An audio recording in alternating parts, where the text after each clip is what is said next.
Hey parents, it's Mr. Jim here. This back to school season, give your kids the tools they need to have fun while they learn with Osmo.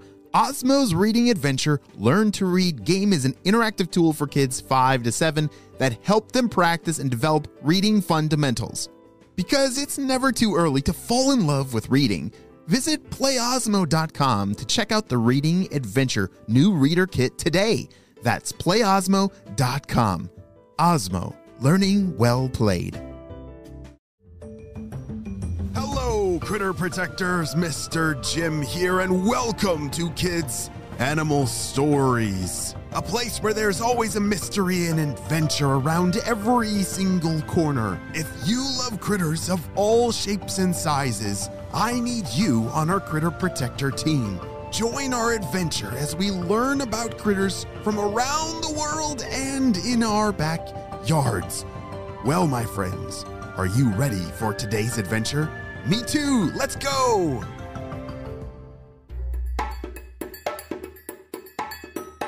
Today's story is a mystery adventure, which means, my critter protectors, you are gonna have to listen extra super duper close to all the clues and try and guess who our character Sebastian is. Sebastian is a type of critter, and it's going to be your job to solve the mystery.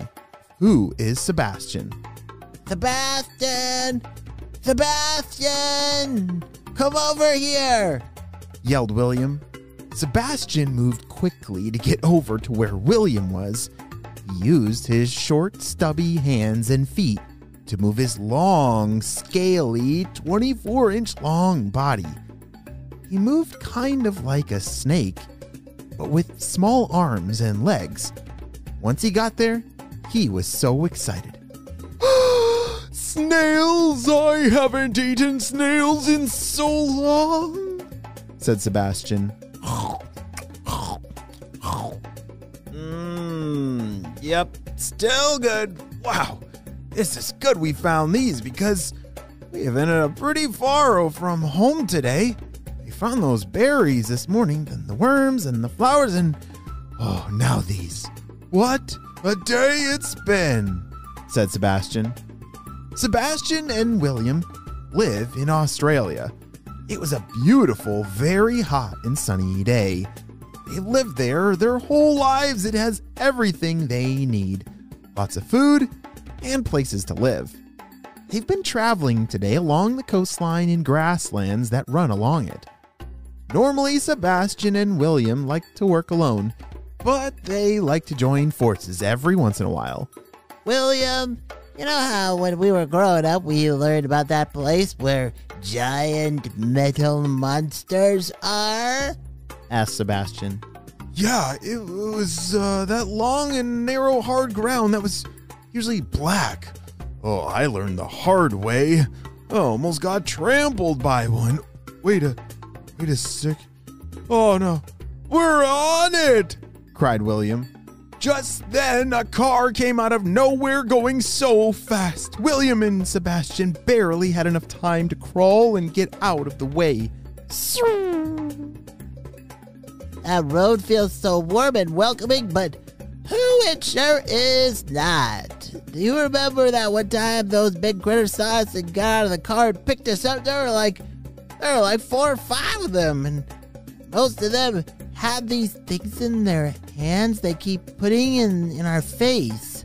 They would talk about us, and they kept saying something about subscribe and like our content, said Sebastian. Yeah, and they talk kind of funny. They must have been American, said William. The sun was setting, and night was starting to set in. Sebastian and William needed to find a safe place to hide for the night. Look over here, William. I found a nice place to hide for the night under this big log. There's plenty of room for the both of us.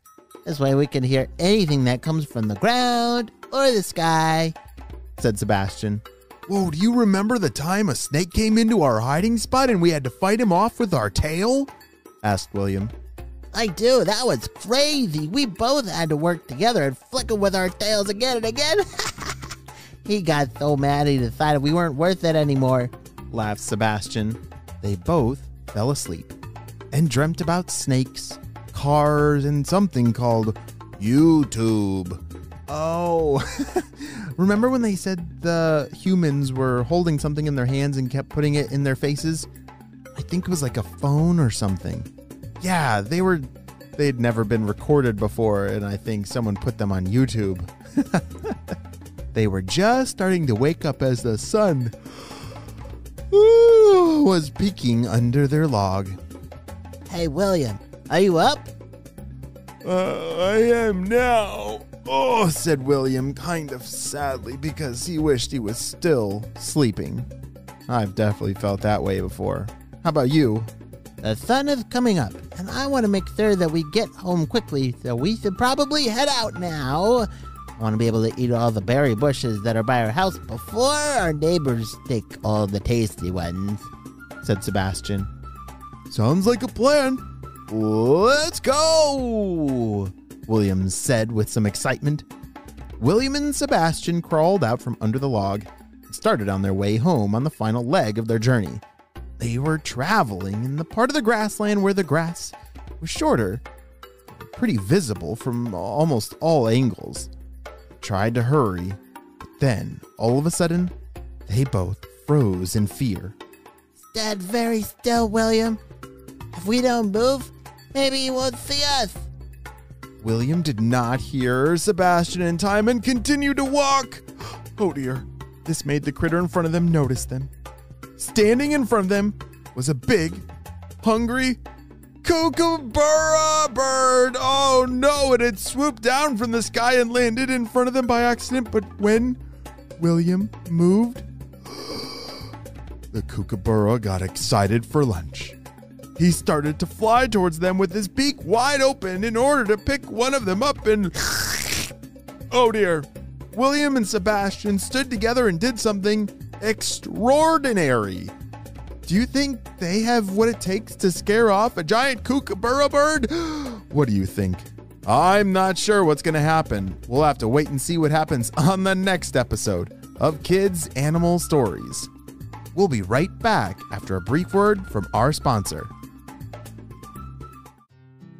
Great job. You listened all the way to the end. Have you figured out who this mystery critter is? William and Sebastian do seem to be good friends, but I haven't figured it out. Looks like they kind of look like a snake, but with short legs. Do you have any guesses of what they might be? I know they live in Australia, but I'm not quite sure yet. I'm going to have to keep thinking about it, and you should too. I will see you on our next adventure. Bye!